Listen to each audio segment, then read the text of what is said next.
Moses instructed 12 spies to report back on the agriculture and lay of the land that God had promised them.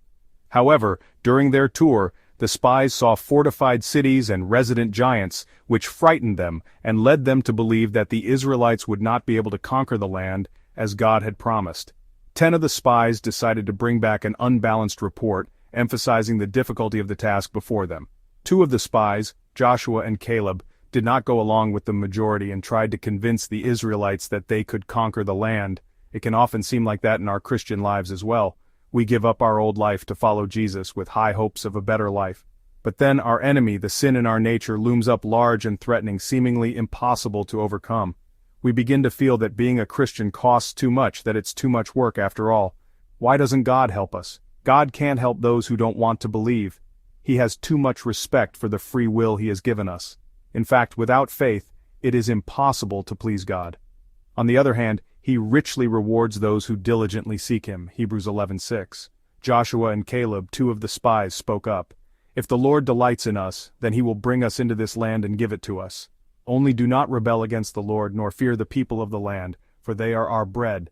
Their protection has departed from them, and the Lord is with us. You would have thought the people took heart, remembering the promises God had made and the miracles they had seen Him perform. But no, because of unbelief, when they came up against resistance, they would rather have stoned Joshua and Caleb, these men of faith, than take up a battle and fight for the promised land. Faith is a choice. But then God stepped in. By not believing Him, the people of Israel were in effect denying God's power and glory. His righteous anger was kindled against them, and He swore that no one over the age of 20 would ever enter the land, but they would all perish in the wilderness.